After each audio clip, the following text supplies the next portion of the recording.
네, 금방 소개받은 김혜영 송유사입니다. 정말 고맙습니다. 여기 뭐가 이렇게 있군요. 네, 네, 좋습니다. 네, 오늘 수요 예배를 남원제일교회에서 우리 목사님과 또 성도님들, 장로님들 함께 드릴 수 있어서 정말 감사드립니다. 기도하면서 예배 말씀을 제가 전하도록 하겠습니다. 주님 감사합니다. 이 수요 예배 남원제일교회에서 드립니다. 이 저녁 주님 저희에게 말씀해 주시옵소서. 예수 그리스도 이름으로 감사하며 기도드립니다. 아멘. 네, 저는 여기 남원에 와서 며칠째 지내고 있는데요. 우리 장효수 목사님께서 찬스, 기회를 잡는데 탁월하시다. 이렇게 지나가는 강사를 이렇게 잡아채서 이 예배 시간을 쓰게 해주셨습니다. 그렇지 않다면 교회에서 저를 초청하려면 굉장히 많은 사전 작업을 하셔야 되는 것이 있습니다. 생각보다 유명 강사입니다. 알아주십시오. 네, 저와 여러분에게 또 온 교회에게 오늘 저녁 말씀을 듣는 모든 성도님들에게 은혜가 있는 저녁이 되길 기도합니다. 네, 심히 큰 능력이라는 말씀을 읽으면서 저도 큰 능력이 더해졌습니다. 강사인 저한테 나는 심히 큰 능력은 무엇일까요? 어디서 나올까요? 네, 눈치채셨죠? 예, 134cm의 작은 키입니다. 그런데 남원제일교회에서 제 키를 아주 적절하게 높여주셨습니다. 기적이 일어났습니다. 정말 고맙습니다. 네, 적절한 이 키 이대로 제가 살면 얼마나 좋겠습니까? 네, 하나님이 나의 나됨은 예수를 나타내게 하시려고 그렇게 하신 줄 믿습니다. 저는 어제 이 여러분도 잘 아시는 체계산, 네, 출렁다리를 잠시 다녀왔습니다. 아마 가보신 분들은 아실 거예요. 그 270m 정도 되는 그 출렁다리를 건너가 보신 분들은 기분이 어떠실지 모르겠어요. 저는 이제 출렁다리를 처음 그렇게 가봤는데요. 이렇게 발을 딛기가 너무나 무서워서 옆에를 붙잡고 이렇게 건넜습니다. 그런데 어떤 여자분이 거기를 한 가운데를 뛰어다니면서 왔다 갔다 하시더라고요. 제가 너무나 놀라면서도 이야, 저분이 도대체 누구길래. 저는 이제 옆에 난간을 붙잡으면서 밑에는 감히 내려다보지도 못하고 한 발 한 발 걸었습니다. 그래서 그분을 보고 용기가 생기더라고요. 아, 저분이 저렇게 뛰는 걸 보니까 떨어져 죽진 않겠구나. 그래서 저도 이제 용기를 내서 이렇게 하다 보니 얼결에 그 270m 건넜습니다. 건너서 되돌아보니까 휴, 살았구나. 네, 심정이 들었습니다. 그 잠깐의 순간에서 전 또 교훈을 얻었습니다. 무엇이든지 처음 하는 것은 이렇게 겁나는 일이구나, 두려운 일이구나, 무서운 일이구나. 그렇지 않습니까? 지난 2년 저희는 얼마나 두려웠습니까? 얼마나 무서웠습니까? 아, 저 괜찮아요. 제 인생 괜찮았어요. 그렇게 말을 하는 분들이라면 아마 이 코로나 시기에 그렇게 말할 분들이 많지 않을 것 같습니다. 처음 하는 일, 처음 맞는 일들에 저희 모두는 다 두려웠고 무서웠고 죽음에 직면한 너무나 많은 수백만의 사람이 지난 2년 사이에 이 세상을 떠났습니다. 그런데 옆에 사람을 보니까 또 용기가 생깁니다. 저 사람은 막 뛰어가네? 저 사람은 이 출렁다리 한가운데를 막 달려가네? 저 사람처럼 하면 나는 괜찮을 거야. 라는 용기가 생기기도 합니다. 저는 그런 교훈을 얻었습니다. 그렇다면 지난 2년 동안 하나님을 믿는 저희와 교회가 하나님을 믿지 않는 사람들이 봤을 때, 와, 교회처럼 하니까 사는구나. 예, 교회 다니는 사람들처럼 하니까 무서움이 사라지는구나. 예수를 믿는 사람처럼 사니까 두려움이 없어지는구나. 저희가 그러한 메시지를 이 세상에 던졌는가 하는 생각을 하게 됐습니다. 어쨌든 그 체계산을 다녀오면서 추동다리를 건너가면서 제 마음에 다시 한번 하나님을 믿는 믿음을 다지게 됐습니다. 저도 오늘 이렇게 남원제일교회에서 처음 말씀을 전하지만 사실은 한 30년 정도 이렇게 선교사로 살면서 말씀을 전해오고 있습니다. 그래서 매우 익숙한 일이잖아요. 그렇죠? 말씀을 늘 준비되어 있고 늘 하던 이야기를 할 수밖에 없습니다. 저희 잘 아는 친구가 이렇게 물어봅니다. 아니, 선교사님 가서 맨날 똑같은 얘기를 하는데 지겹지 않아요? 네, 지겨울 수도 있습니다. 그런데 제가 뭐라고 대답을 했냐면, 아니, 지겹지 않아요. 내 이야기를 하면 지겨운데, 나를 통해 나타나신 예수의 이야기를 하니까 전혀 지겹지 않아요. 그래서 오늘 저녁에 저와 여러분이 나누는 이야기는 이 작은 사람을 통과해서 나타나는 예수 그리스도의 이야기가 되길 바랍니다. 저를 보시되 저를 사용하시고 제 안에 계신 예수 그리스도를 여러분들께서도 충만하게 충분히 체험하는 그런 시간이 되길 축복합니다. 저는 심히 큰 능력을 이 작은 키에 담았습니다. 이 능력을 예수 그리스도께서 주셨습니다. 그 때문에 여러분 앞에 선교사로 와 있습니다. 제가 오늘 드리는 부제목이 있습니다. 숨지 마. 내 인생이잖아. 우리 사람들이 이 세상에 와서 살아가는 그 모든 과정이 불안과 슬픔과 고통과 고난과 아픔의 연속입니다. 어찌어찌해서 평안을 누리고 어찌어찌해서 부유함을 누리고 어찌어찌해서 큰 어려움 없이 인생을 살았더라도 늙고 병들어 죽어가는 일을 피할 수가 없습니다. 그것이 인생입니다. 그런데 이 세상에서 그렇게 도망가고 숨으려고 피하고 애를 써도 안 되는 것입니다. 그래서 제가 믿는 하나님께서 그 어려움과 그 고통과 절망 가운데 있는 어린 저에게 오셔서 이렇게 말씀해 주셨습니다. 혜영아, 숨지 마. 내가 너에게 허락한 인생이야. 이 세상에 숨으려고 하면, 이 세상으로 도망가려고 하면 끝이 없겠지만 내게 오렴. 나에게 오렴. 저와 여러분은 모두 이 세상의 멍에를 다 뒤로 하고 하늘나라의 멍에를 매기 위해서 하나님께 도망 온 사람들입니다. 그렇지 않습니까? 아멘. 그래서 저는 숨지만 인생의 날, 하나님께서 저와 여러분에게 분명하게 말씀해 주십니다. 우리 각자의 인생은 나의 것이 아니라 우리의 것이 아니라 하나님의 것인 것을 다시 한번 이렇게 묵상하시고 믿고 아멘 하시는 시간이 되시길 바랍니다. 저 오늘 저녁에 꽤 있어 보이지 않습니까? 네, 저는 김영 커넥트라는 회사의 대표입니다. 예, 국제사회복지사 1호 대한민국에서 제법 있어 보이죠, 그렇죠? 네, 저는 이제 보츠와나하고 케냐에서 도합 20년 아프리카에서 살았습니다. 여러분 놀라지도 않으시는군요.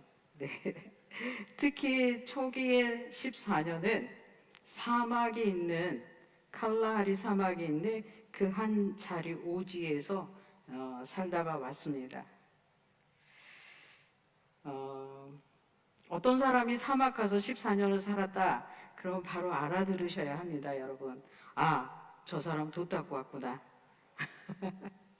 네, 하나님께서 저에게 아프리카로 광야 사막 대학으로 불러내셔서 하나님의 사람으로 다듬어 주셨습니다. 오늘 저녁에는 그 20년 아프리카에서 체험한 하나님이 주신 많은 은혜 가운데 가장 엑기스 그 말씀을 전해드리겠습니다. 이런 질문을 받습니다. 선교사님, 그 사막에서 무엇을 보셨어요? 아무것도 없는 허허 벌판에 그 나무만 몇 개 덩그러니 서 있고 아침 해가 그 땅에 지평선에서 떠서 지평선으로 해가 지는 그 광활하고 광막한 사막에서 무엇을 보셨습니까? 라는 질문을 들었습니다.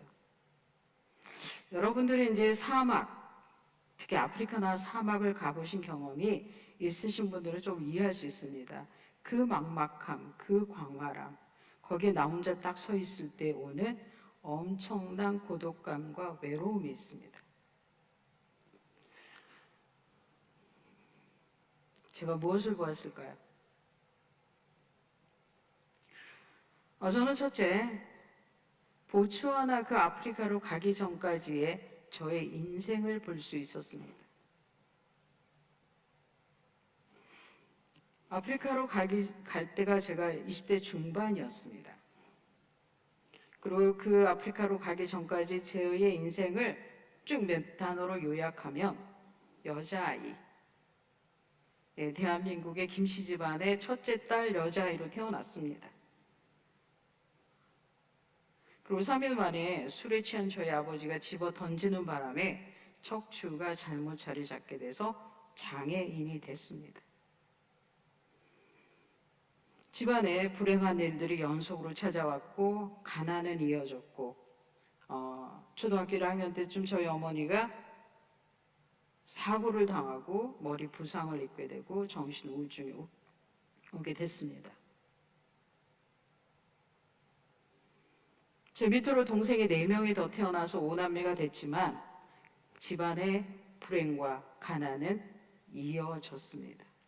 어머니, 아버지의 그 엄청난 부부싸움, 폭력, 폭행 이것이 거의 초등학교 내내 이어졌습니다.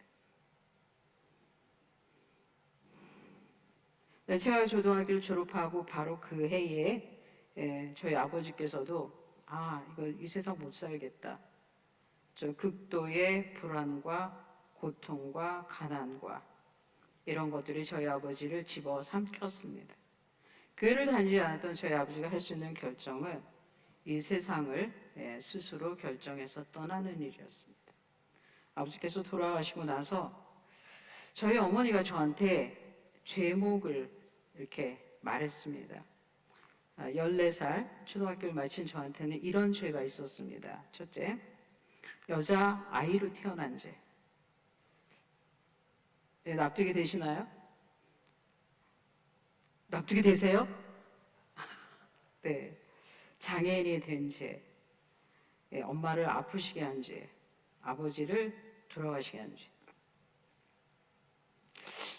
14살 혜영이가 그런 그 모든 죄들을 제가 자의적으로 선택해서 지은 죄들이라고 할 수가 없는 거죠. 그렇죠? 네. 저희 어머니가 이제 막 저한테 엄청난 그 폭행. 왜냐하면 제가 많으니까 어머니는 저를 볼 때마다 때리시고 막 야단치시고 할 수 없이 집에 있을 수가 없어가지고 가출을 하게 됐습니다. 그래서 아프리카로 가기 10년 전 14살에 저는 가출을 했습니다. 사회생활을 굉장히 일찍 시작했습니다. 한의원집에서 1년 동안 가정부로 가사도우미로 일을 했습니다. 그때 무렵에 여러분들이 저를 보셨으면 There's nothing 영어로 이렇게 말합니다. 제가 종종 영어를 쓸 텐데 양해해 주십시오. 여러분들의 실력을 익히 알고 있습니다. 네, 아무것도 없어. 혜영이라는 애 볼 것도 없어. 바랄 것도 없어. 엄마는 정신병, 아버지 자살, 가출, 초등학교 졸업한 장애인 여자아이. 무슨 싹이 있겠어요?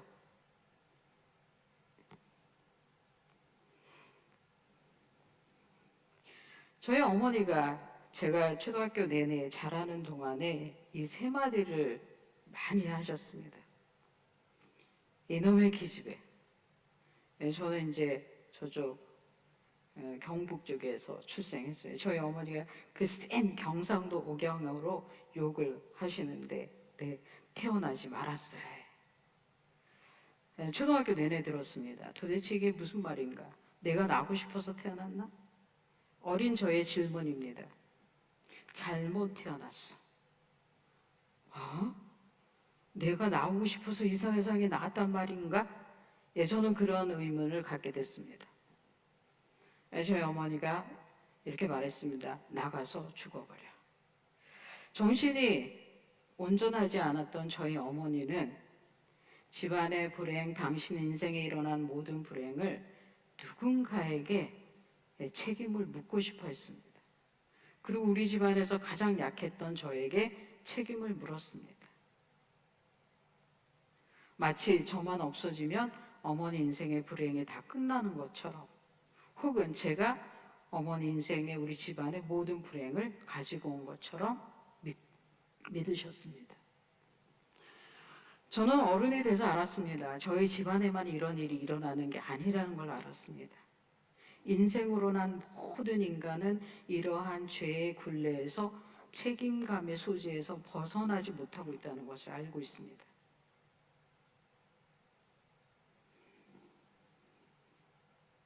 그리고 하나님을 믿지 않는 너무나 많은 사람들이 이 말 속에서 헤어나오지 못하고 있다는 것도 이제는 잘 알고 있습니다.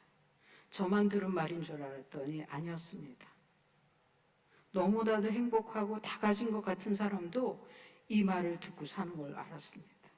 잘못 태어났어. 태어나지 말았어야 돼. 나가서 죽어버려.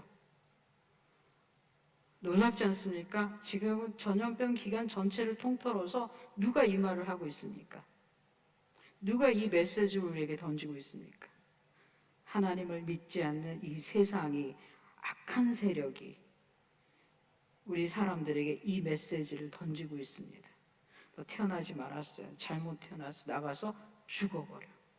와, 수십만 명이, 수백만 명이 눈앞에서 고통스럽게 죽어가는 것을 정말 한 큐에 저희가 보고 있습니다. 이쯤 되면 저희가 무슨 생각을 하게 됩니까? 살아야겠다. 살아야겠다. 그런 생각이 들지 않습니까? 저는 그 한의원 집에서 가사 도우미 일을 하다가 안 되겠다. 이러다 내 인생 안 되겠다. 해서 스스로 결정해서 직업학교에 들어갔습니다.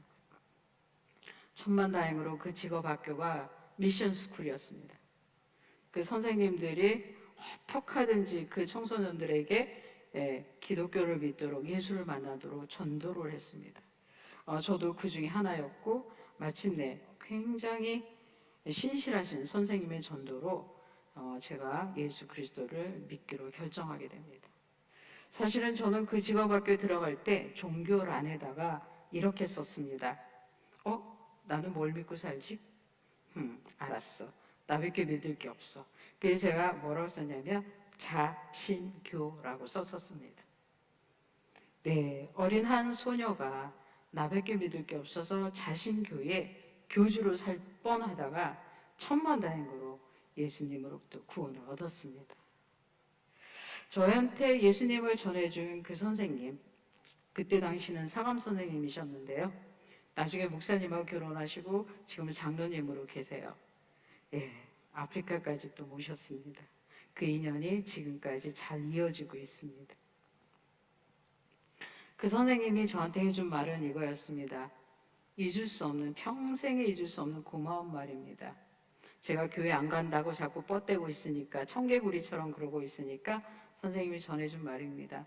혜영이가 이 세상을 살아가려면 예수 그리스도를 친구 삼아 살아가야 할 터인데, 혜영이가 교회를 안 간다고 하니 내가 마음이 아프다 라는 말이었습니다. 어린 저는 그 말을 전해 들으면서 정말로 진실로 감동했습니다. 도대체 선생님이 나하고 무슨 상관인데 나를 위해서 기도해주고 나 때문에 마음이 아프시다고 하는가. 어린 시절부터 계속 구박받고 매질당하고 이렇게 폭행당하고 이런 저주의 말들을 듣고 자란 저희가 들은 어떤 어른이 해준 가장 고마운 말이기도 합니다. 그런 고마운 말을 듣고 자라지 못했다는 얘기입니다. 근데 그 선생님의 그 말씀이 저에게는 빛으로 들어왔습니다. 그래. 예수가 누군지 교회가 어딘지 모르겠는데 나를 걱정해주는, 내가 살아갈 인생을 걱정해주는 저 선생님의 마음이 너무 고맙다. 저는 정말로 감동했습니다. 그리고 정말 그 다음 주부터 교회를 다니기 시작했습니다.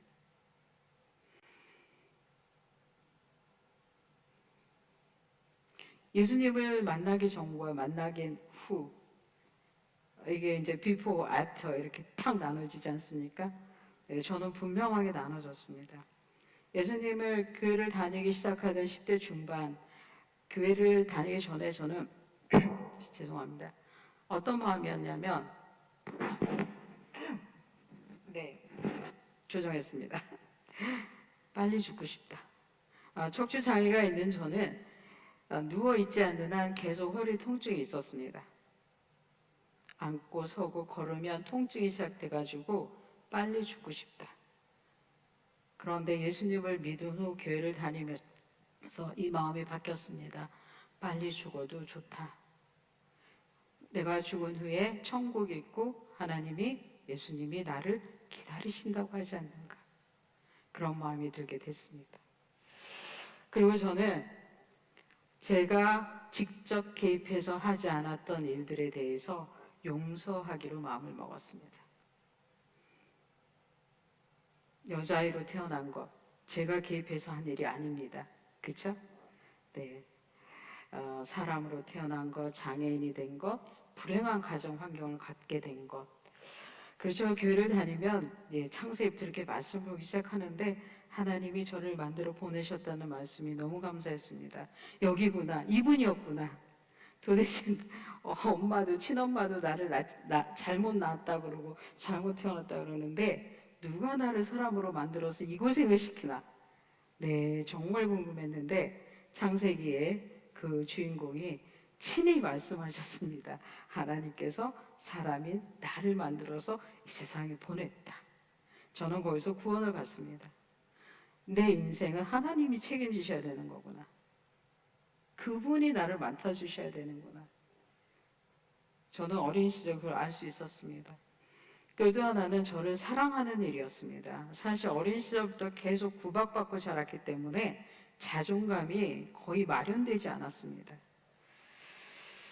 그런데 기도를 하고 하나님 앞에 서서히 나아갈수록 분명하게 알아지는 게 있습니다. 하나님께서 저를 사랑하신다는 말씀이었습니다. 하나님은 나를 사랑하시는데 나는 나를 사랑하지 않아. 이거는 순서가 맞지 않는 것 같았습니다. 그래서 어느 날 결정을 했습니다. 오케이. 사람들이 이 세상이 나를 어떻게 대하든지 괜찮아. 그런데 나는 너를 사랑해 줄 거야. 혜영아 괜찮아. 너 잘못이 아니야. 사람들이 뭐라 그래도 괜찮아. 나는 너를 사랑해 줄 거야. 사실 10대 소녀는 10대 여자아이들의 그 메인 일이 뭐죠? 거울 하나 이렇게 들고 빛 하나 고 거울 하나 들고 맨날 이렇게 쳐다보는 게 일이거든요. 자기 애에 빠질 그 10대 시기에 저는 저를 거울을 안 봤었습니다. 거울을 보면 이상한 애가 거기 있는 거예요. 근데 예수님을 믿으면서 이제 마음이 바뀌기 시작하는 거죠. 어느 날 거울을 봤어요. 제가 웃었어요. 저를 위해서. 저를 향해서 웃었어요. 괜찮아, 양아. 누가 뭐라도 괜찮아. 내가 너를 사랑해 줄 거야. 이거를 갖다가 자애라고 하거든요. 저는 저 자신을 사랑하는 마음, 저 자신을 용서하는 마음을 신앙생활 초기에 굉장히 든든하게 가졌습니다. 그렇지 않고서는 인생을 살아갈 수 없다는 것을 그때 깨우쳤습니다. 불평하지 않는 마음, 고마워하는 마음, 감사하는 마음으로 저 자신의 마음을 채워갔습니다. 그리고 하루하루를 정말 성실하게 살았습니다. 어떻게 성실하게 살았냐면 오늘 죽어도 좋을 정도로 최선을 다했습니다. 저는 이제 편물이라는 기술을 배웠는데요. 이제 여기 언니 오빠들 되시는 분들은 충분히 아실 거예요. 편물 기계에다 털실 놓고 이렇게 짜면 네, 이렇게 스웨터가 만들어지는 거거든요. 그 허리에 척추 장애가 있는 저는 그 일을 하는 게 맞지가 않았어요. 엄청난 고통이 동반하는 그런 노동이었어요. 근데 그걸 도망가지 않고 피하지 않고 그냥 오늘 내가 이거 하다 죽자라고 마음을 먹었습니다. 예, 정말 그날 하루에 지금 하는 그 일을 최선을 다하는 방식으로 저는 그 10대를 보냈습니다. 그렇게 하루하루 살았는데 죽지는 않더라고요. 네. 기술 배운 지 3년 만에 이제 전국 장애인 기능대회에서 그 편물 부분에서 금메달 땄습니다. 그때가 이제 83년도였어요. 그러니까 이제는 84년도에 전국 기능 대회 인천에서 열렸는데 거기에 참가해서 또 금메달 땄습니다. 또 85년도에 세계 장애인 기능 대회 가서 국가대표로 가서 금메달 따왔습니다. 그 10대에 3년 동안 이제 7번의 기능 대회를 치렀는데 다 입상하고 금메달 3개 따왔습니다. 여러분은 금메달을 한 개도 안 따신 표정으로 앉아 계시는군요. 네. 저 정말 놀랐습니다. 네, 그 금메달을 그렇게 따는 거를 기뻐할 겨를은 없었습니다. 저는 이제 그 기능 훈련을 하는 시간에 저녁에 검정고시 학원 갔습니다. 왜냐하면 국가대표가 됐는데 국졸인 거예요. 안 되겠다. 그래서 낮에는 훈련하고 저녁에 학원 가서 검정고시 공부를 했는데 어쨌든 중학교 과정, 고등학교 과정 1년 만에 다 마쳤습니다. 그래서 이제 그리고 20살이 되니까 제 또래들하고 좀 비슷해졌습니다. 저는 이제 가출했던 집을 4년 만에 다시 돌아갔고 밑에 동생들을 아프리카로 가기까지 6년 동안 뭐 학비며 생활비 등등을 지원하면서 소녀 가장 일을 했습니다. 그 일은 제가 안 해도 됐습니다. 그런데 책임감, 그리고 하나님이 저에게 주신 마음이었습니다. 동생들을 돌보는 마음, 책임을 지는 마음이었습니다. 그리고 이제 20대 중반 저는 이제 일본도 갔다 오고 무역회사에서 뭐 기술자로 인정받으면서 살고 있던 무렵에 인생의 어느 전환점을 찾아왔습니다. 저는 정말 성공하고 싶었고 대학 입시를 연달아 2회를 봤습니다. 놀랍게도 똑똑 떨어졌습니다. 얼마나 다행입니까? 그리고 저는 90년 2월 삼수를 포기하고 아프리카로 도망갔습니다. 그때 당시에 대학 입시 떨어지고 나서 어떻게 살까 고민하던 중에 거창고등학교의 직업선택의 10계명이라는 말씀을 제가 접했습니다. 그 10개 중에 나를 필요로 하는 곳으로 가라는 말씀에 제가 꽂혔습니다. 그때 당시 저는 여러 가지 옵션, 선택할 수 있는 게 많았습니다. 성공 가도를 가고 있었고 어디 가나 금메달리스트라고 인정해주고 있었고 적장으로 한 수입도 있었고 한국에서 그냥 기술자로 눌러 살아도 큰 문제는 없었습니다. 그런데 뭔가 미진한 게 있었습니다. 그때 그렇지, 나를 필요로 하는 곳이 어디일까? 여기 한국은 아니었습니다. 한국은 어떤 사회냐면 계속 경쟁을 해야 되는 거예요. 계속 경쟁을 하고 또 하다 보면 조기 사망하게 생겼습니다. 그래서 그때 나를 필요로 하는 곳으로 가라는 말씀에 꽂혀서 아프리카 보츠와나의 선교사님들이 가서 지은 직업학교에 편물 교사로 제가 자원하게 해서 갔습니다. 그곳으로 떠날 때는 뭐 큰 원대한 선교적 미션, 꿈 이런 거가 없었습니다. 어떤 마음이었냐면 도망가자. 이 치열한 경쟁. 저는 14살에 사회생활을 시작했잖아요. 그리고 기능대회, 검정고시, 일본 유학 이런 것들 겪으면서 이 작은 키로 그 비장애인 친구들하고 경쟁하는 그 트랙에서 지쳐 있었습니다. 한 10년 살다 보니까 이미 사회생활에 지친 거예요. 계속 경쟁해야 되고 또 경쟁해야 되고 다른 말로 하면 소비되고 있었습니다. 저의 시간과 저의 청춘이 성공하는 것 같아 보였지만 소비되고 있었던 겁니다.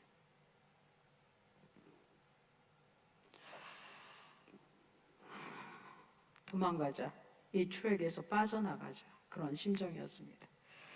그리고 아프리카로 가면 그때 30년 전입니다. 아프리카 그러면 무서운 곳입니다. 지금 코로나보다 더 무서웠어요. 가서 바로 죽는 줄 알았어요.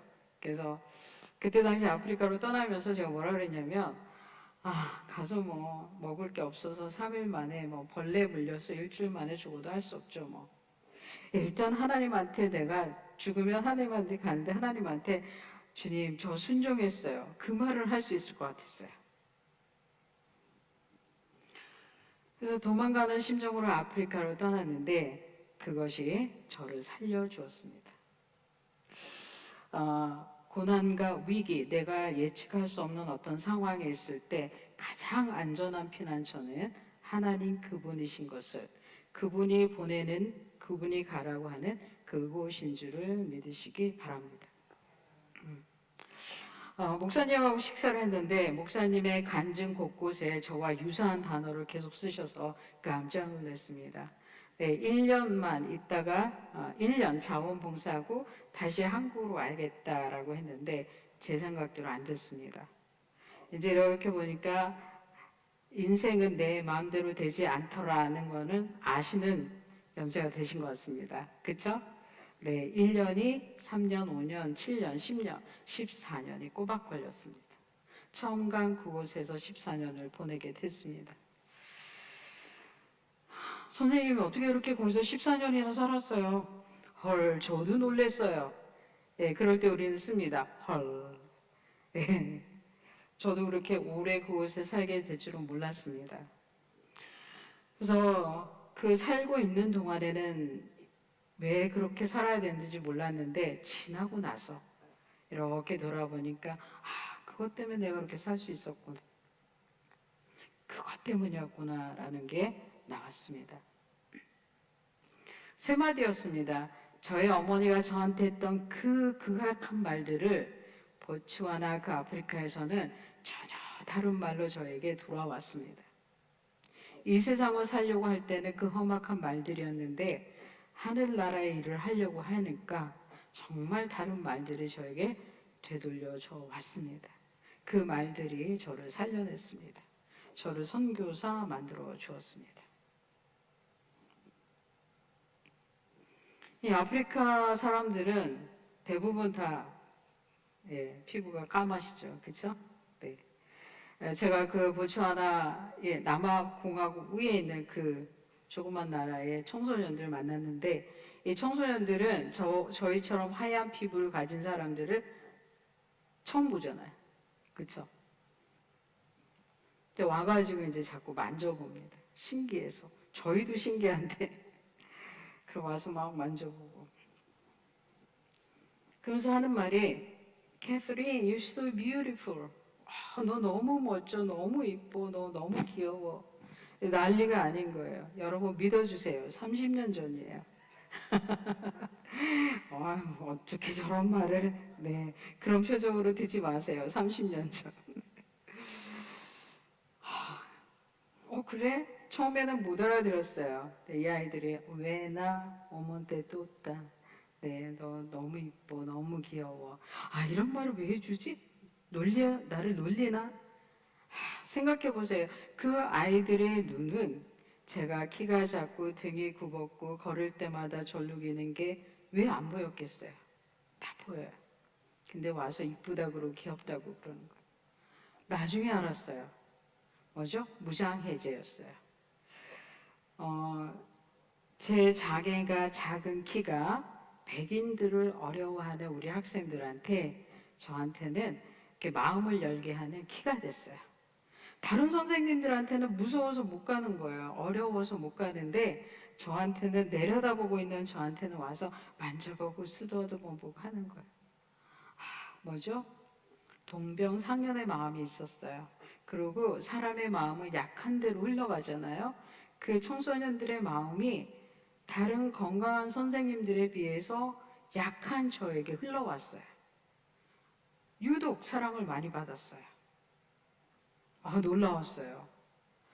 막 업어주고 빨래 다 해주고 뭐 그런 건 유도 아니었어요. 한국에서는 제가 뭐를 해도 금메달 3개가 털고 막 훈장도 받고 이랬는데도 여전히 개야. 개. 걔 키 작은 애 있잖아. 그런데 보츠와나에서는 That's beautiful. 너 너무 이쁘대. 근데 그거를 매일 들어요. 한국에 안 오는 거예요, 그러면. 네, 혹시 여러분 자신이 마음에 안 드시면 고민하지 마세요. 네, 코로나 좀 지나가면 아프리카 아무 데나 가세요. 자기 자신을 다시 정의하게 됩니다. 저는 키 작고 못생기고 척추 장애가 있는 그런 여자 아니에요. 그냥 여성이란 정체성도 마련되지 않았던 사람이에요. 왜냐하면 기술 배우고 막 경쟁하느라고 그런 거 다 날라왔어요. 인간, 여성이라는 그 정체성이 이렇게 잘 다듬어졌어요. 그 아이들 덕분에. 그래서 그 You're so beautiful 이란 말이 저를 살려냈어요. 그리고 이제 학교를 개교 날짜에 맞춰서 제가 들어갔는데 4년 있다가 학교 문 닫았어요. 망했어요. 다 떠났어요. 5, 60명 있던 선교사님들이. 한 두어 달 혼자 그 학교에 남아있는데 허허벌판에 돌려보낸 여학생 5명이 돌아왔어요. 그래서 이렇게 뭘 들고 이렇게 돌아오더라고요. 그때 오후에 해 떨어지는 저녁에 와서 하는 말이 우리가 캐서린 너가 남아있다는 소리 들었어. 우리한테 기술 좀 가르쳐줘. 제가 뭐라 그랬냐면 아니야 나 한국 가야 돼. 여기 아무것도 없고 먹을 것도 없어. 나도 너희한테 해줄 게 없어. 그랬더니 이 학생 중에 한 명이 이렇게 저한테 말해줬어요. 괜찮아. 너만 있으면 돼. 저 그 말에 제 마음이 탁 걸렸습니다. 왜 이렇게 사슬이 이렇게 뭔가 이렇게 탁 맞아 들어가는 느낌 있잖아요. 누가 이 세상에서 나한테 그 말 해주겠어요? 너만 있으면 돼. 야, 고맙다. 이 아이들이 야, 우리가 캐더린한테 뭐 기대할 게 있겠어. 걔 장애인이잖아. 우리 좀 괜찮은 사람 기다려야지. 그런 게 아니었어요. 아이들은 가장 힘이 없고 나약하고 기대할 것 없는 저한테 와서 괜찮아. 너만 있으면 돼. 먹을 건 우리가 사왔어. 우리가 다 끓여 먹을게. 그렇게 말해줬어요. 아이들을 기싸 보내고 그 밤에 기도를 했어요. 하나님 아버지, 아이들이 와 있어요. 저만 있으면 되는데 어떻게 하면 되죠? 저는 이렇게 얘기했죠. 저는 하나님만 있으면 됩니다. 하나님께서 그 밤에 저한테 이 말씀으로 만나 주셨어요. 혜영아, 여기 가난하고 먹을 것이 없고 힘이 없는 불쌍한 병들어 늙고 죽어가는 이 사람들 사이에 내가 있는데 여기서 나와 같이 살자라는 음성으로 저한테 이렇게 청해 주셨어요. 그 저녁에 몇 시간을 그 모래바닥에 엎드려서 울면서 기도했는데 딱 한마디였어요. 여기서 나와 같이 살자 하시는 그 세미한 음성이었어요. 아이들이 당신 너무 예뻐요, 귀여워요. 사람이 해주는 말은 유효 날짜가 있어요. 근데 하나님을 만나고 하나님이 분명하게 해주시는 말씀은 유효기간이 없습니다. 영원한 것이었어요. 아이들이 예뻐요, 너만 있으면 돼요. 그 말은 사람의 말이었어요. 사람의 말에 혹해서 그곳에서 14년 살 수는 없는 거였어요. 근데 하나님께서 못을 탁 박아주셨어요. 혜영아, 여기서 나와 같이 살자. 그곳은 어떤 곳이에요? 망한 자리예요. 아무것도 없는 자리예요. 아무도 없는 자리예요. 같이 일하던 동지들이 다 떠나고 혼자 남아있는 자리예요. 거기서 하나님께서 같이 살자라고 청해 주시는 거예요. 하나님의 사람들이 하나님을 만나는 자리인 것을 믿습니다.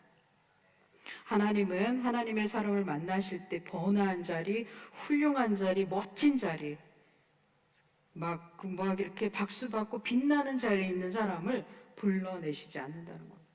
물론 그런 사람들도 부르시겠지만 결국은 가장 깊은 고난에 있고 가장 고독하고 가장 슬픈 인간으로서 어떻게 해볼 수 없는 아무 힘이 없는 그래서 아무것도 할 수 없는 그런 상태에 처해 있을 때 비로소 하나님이 만나주신 때인 줄 믿습니다.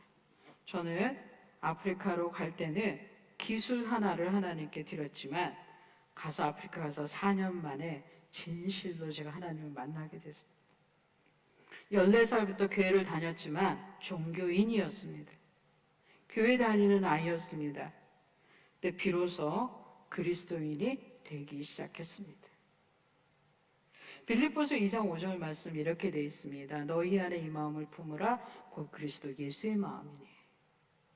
예수의 마음을 품기 위해서 하나님께서 저를 아프리카로 불러내셨습니다. 한국, 그 서울, 이 남원, 우리 주변에 우리의 마음을 예수님으로 향하게 하는, 그것을 방해하는 요소가 너무 많지 않습니까? 그러나 여러분, 웬만하면 남원에서 끝내십시오. 저처럼 막 아프리카까지 불려가지 마십시오. 네, 죽을 고생을 하셔야 됩니다. 예, 귀 있는 자는 들을지어다. 네, 그리고 학교를 다시 맡아서, 예, 학생들 다 불러서 학교를 다시 이제, 예, 개교했습니다. 그리고 제가 교장으로 자체 부임했습니다. 그리고 10년이 훅 지나갔습니다. 그래서 처음 갔던 나라에서 14년을 살게 됐습니다. 14년 지나고 나서 그 학교의 교장이 학위가 없는 거예요. 문제가 있잖아요. 그래서 저를 교육시키기 위해서 미국으로 갔습니다. 미국에 가서 7년 동안 유학을 하게 됐습니다. 그래서 만 38에 미국으로 갔는데 아무런 준비가 없었어요. 그렇지만 14년 동안 영어를 쓰면서 학교를 운영한 경험이 있었기 때문에 미국에서 공부하는 건 큰 문제가 되지 않았습니다. 저는 이제 기독교 명문 나약대학교하고 또 대학원에서는 콜롬비아 대학원을 졸업할 수 있었습니다. 제가 이렇게 얘기했더니 많은 분들이 명문 콜롬비아 대학원을 제가 관광하고 오신 줄 아시더라고요. 네, 1년 만에 석사 졸업하고 왔습니다. 네. 그리고 10년 한국에 들어왔더니, 저의 이야기가 이제 매스컴을 타기 시작하고, 많이 좀 알려지기 시작했습니다. 아침마당 조선일보에서 저에게 이렇게 막 미디어를 타기 시작했습니다. 그래서, 그때 무렵에는 제가 깜짝 놀랐습니다. 그래서 왜 이런 것들이 저한테 오는지. 그러는 과정에서 2012년에 정말 그 해의 정점이었어요. 청와대에서 전화를 주셨습니다. 선생님이 보츠와나 가서 무보수로 월급 안 받고 14년 동안 그 나라 청소년들을 직업교육을 한 공로로 저희가 훈장을 주고자 하는데 선생님이 되셨습니다. 청와대에 들어와 주십시오. 깜짝 놀랐습니다. 지금 저의 얘기를 쭉 들어보셨지만 제가 아프리카로 갈 때 미국 유학을 가기 위해서 갔을까요? 그 학교를 책임 맡기 시작했을 때 훈장을 받을 거를 알고서 했을까요? 저는 제가 90년 아프리카로 갈 때 하나님이 한마디만 해주시지. 야, 혜영아, 너 아프리카 가서 14년만 짱 박혀 있어라. 그럼 내가 미국 유학 보내줄게. 그런 약속이라도 하고 보내주시지. 그런 약속도 없이 그곳에서 14년을 살게 하시더니 저를 이 세상 사람들 앞에 드러내 주셨습니다. 저는 2012년 국민훈장 목련장을 많은 선교사님들하고 같이 수고한 일에 대해서 감사함으로 받았습니다. 그리고 수상식에 저희 어머니를 모시고 갔습니다. 사실 저희 어머니도 처음에는 안 가신다 그러시더라고요. 저도 모시고 갈 마음은 없었습니다. 왜냐하면 저와 저희 어머니가 그런 공식 행사를 같이 해본 적이 없었기 때문입니다. 근데 꼭 모시고 오라고 강권을 하셔서 같이 갔습니다. 저희 어머니도 안 간다고 말씀하시는데 몸은 따라오셨습니다. 그리고 이제 훈장을 받고 식사를 하는 그날, 저는 정말 많이 울었습니다. 그 훈장이 이제 제 거라고 생각을 했는데, 제 것이 아니라 저희 어머니 거였더라고요.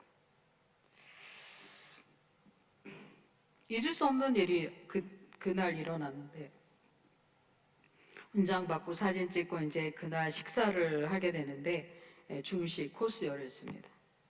조금씩 나오잖아요. 그쵸? 요마컷이. 그러니까 저희 어머니가 이렇게 당신 몫을 받아가지고 그 두 피스의 절반을 저한테 넘겨주시는 겁니다. 몇 번 그러시더라고요. 그래서 엄마, 이게 계속 나오니까, 조금씩 계속 나오니까 엄마 몫은 엄마가 드세요. 저는 제 거 먹을게요. 그렇게 얘기를 했어요. 그리고 나서 이쪽 편을 보는데, 초등학교 5학년, 혜영이가 제 이쪽에서 이렇게 잠깐 스쳐서 지나갔습니다. 저만 아는 기억이에요. 근데 굉장히 그 초등학교 5학년 혜영이 환하게 웃으면서 이렇게 말해. 혜영아, 이제 됐지? 나 갈게. 빠이빠이. 그러고 이렇게 훅 지나갔어요. 어? 뭐지? 근데 초등학교 5학년 혜영이는 어떤 애였냐면 저희 엄마한테 계속 대들던 아이예요. 뭐라고 대들었냐면 누가 나를 낳아달라 그랬어? 왜 낳아놓고 그래? 왜냐면 이제 저희 어머니가 화가 나면 이제 저를 막 두드려 패고 막 던지고 그러거든요. 그래서 4학년 때까지는 맞았어요. 5학년 되니까 요령이 생겨가지고 저희 어머니가 막 화나고 때리려고 그러면 저는 도망가는 거예요. 조금 서가지고 이제 엄마하고 막 싸우는 거예요, 말로. 저희 어머니는 막 이놈의 기집애물 그러면 저는 왜 엄마 나를 낳아놓고 그래? 응? 누가 낳아달라 그랬어? 저는 엄마한테 낳아달라 그런 적이 없단 말이에요. 그런데 낳아놓고 왜 이렇게 두드러 패고 야단치고 저주하고 막 그러는 거예요. 근데 그 초등학교 5학년 혜영이가 20 몇 년 만에 청와대에 앉아있는 저와 저희 어머니를 찾아온 거예요. 그래, 혜영아 이게 됐지? 내가 할게 빠이빠이. 그러고 나서 저희 어머니를 딱 봤는데 속에서 이렇게 그 파도 같은 게 올라왔어요. 그러니까 5학년 때 제가 했던 말, 엄마 왜 나를 낳아놓고 그래? 누가 낳아달라 그랬어?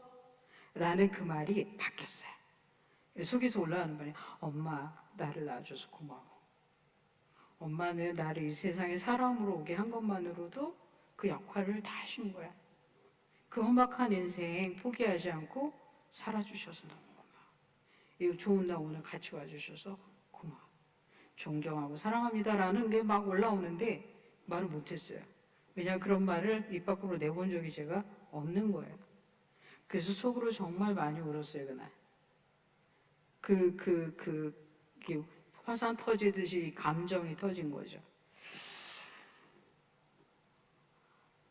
그리고 충분히 저는 이제 그때는 이해할 수 있었어요.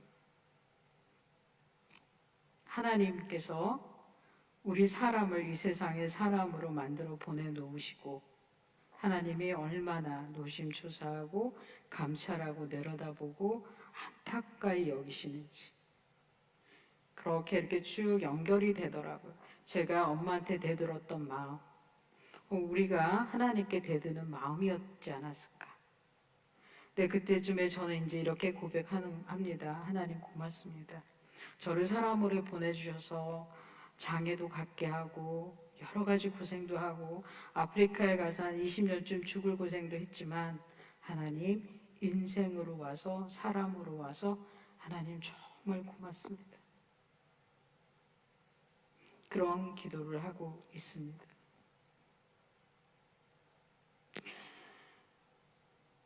저는 여러 가지 말씀 가운데 오늘 저녁에 드리고 싶은 말씀은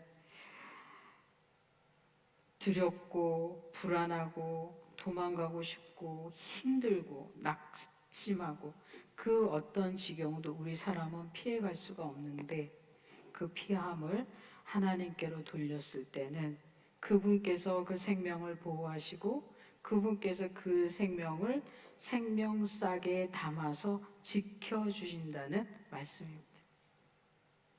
아까 읽은 본문의 말씀처럼 저는 허리가 부러진 사람입니다. 건강하게 태어났지만 사고를 당했고 장애가 생겼습니다.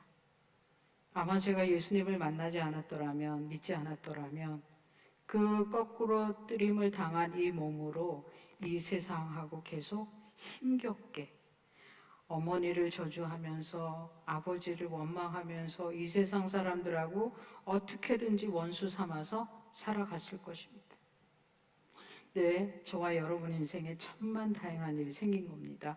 예수 그리스도 그분이 저를 그분의 생명상에 팍 싸주셨습니다. 어디 가든지 무엇을 하든지 보호하시고 인도해 주셨습니다. 저는 저를 아시는 분들은 되게 많이 놀라워하세요. 저는 제 인생이라서 별로 안 놀랐는데요. 허리를 비틀어 놨더니 네, 선교사가 됐어요. 네, 초등학교만 졸업시켰더니 그렇죠? 예, 저는 얼마 전에 이제 성교학 박사과정을 마쳤어요. 다음 주에 박사 학위를 받게 됩니다. 가방끈이 엄청 길어졌어요. 네. 예, 대학교도 안 보내고 아프리카 보내버렸더니 미국 유학을 했어요. 예. 기술 배우로 기술 훈련원에 보내버렸더니 예, 금메달 3개를 따는 거예요. 자원봉사라고 아프리카 보내놨더니 네, 기술학교 교장을 하는 거예요. 뭐죠? 하나님을 믿는 사람은 하나님께서 그를 어디로 가든 무엇을 하든 형통함으로 안전함으로 보호해 주시는 증거가 됐어요.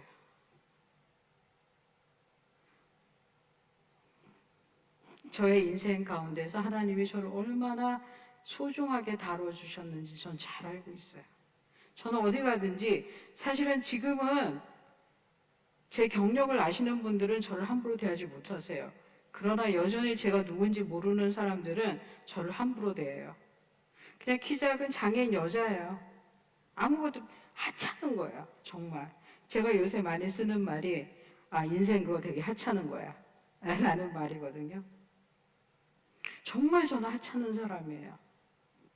그 하찮은 사람, 별 볼 일 없는 사람, 아무것도 아닌 아이를 하나님이 데려다가 그분의 생명싸게 꽉 붙들어 주시고 무엇을 하든 어디로 가든 형통하게 해주셨어요. 제가 15살에 드린 하나님께 드린 기도가 있어요. 하나님 아버지, 제가 인생을 살아가는 동안에 제 마음을 드릴 테니 제 마음을 받아주세요. 제가 국민학교밖에 졸업을 못했고 집안도 쫓겨났고 아버지도 일찍 죽고 엄마도 정신이 오락가락해서 제가 이 몸으로 이 세상 살아가기에는 너무 힘들 것 같아요. 그래서 제 마음을 받아주세요. 제 인생을 지켜주세요. 15살에 그렇게 하나님께 기도드렸는데 그 기도를 하나님께서 성실히 들어주셨어요. 다음 주에 저는 학위를 받게 되면 네, 당연하게 아프리카로 다시 돌아갈 계획입니다. 예, 왜 가냐고, 왜 또 거기까지 가냐고, 또 고생하러 왜 가냐고. 고생하는 길인가요? 아닙니다. 예, 생명의 길입니다. 저는 저를 던져서 예수 그리스도의 생명을 체험하게 됐고 저로 인해서 제가 살아났을 뿐만 아니라 정말로 많은 하나님의 사람들이 살아나는 것을 보게 되었습니다. 그래서 지금 이 시대에 인곤마피배 시대라고 합니다. 말도 사람도 너무나 피곤하고 지쳐서 다 아무것도 할 수 없는 시대. 예, 그때에 교회와 세상 사람들이 교회를 봤을 때, 하나님을 봤을 때, 야, 저 사람들이야말로 생명사계 속에 들어가 있구나. 저 사람들이야말로 하나님이 보호하는 사람들이구나. 그런 빛이 되어주는 저와 여러분이 되었으면 좋겠습니다. 기도하겠습니다. 하나님 아버지 정말 고맙습니다. 저희가 이 저녁에 두 손을 모으고 마음을 모으고 우리 머리를 예수님께 조아리고 무릎을 꿇고 간절히 기도합니다. 하나님, 저희가 단 하나 있는 그 마음을 예수님께 드립니다. 저희 마음을 받아 주시옵소서. 이 세상을 살아가는 동안에 우리 마음을 이 하찮은 이 세상과 인생에 두지 않고 영원한 세계 천국 소망을 바라고 보고 예수 그리스도의 사심 그대로 살아갈 수 있도록 우리를 성실하게, 우리를 정결하게, 우리를 충만하게 인도해 주시옵소서. 하나님 아버지, 하찮은 아이, 별 볼 일 없는 혜영이를 하나님 만져주시고 잡아주시고 다듬어 주셔서 하나님의 사람으로 만들어주신 은혜를 감사드립니다. 그 동일한 은혜가 오늘 남원제일교회 성도님들 모두에게 함께하기를 간절히 기도합니다. 예수 그리스도의 이름으로 감사하며 기도드렸습니다. 아멘. 네, 오늘 저는 너무 고맙습니다. 축복합니다.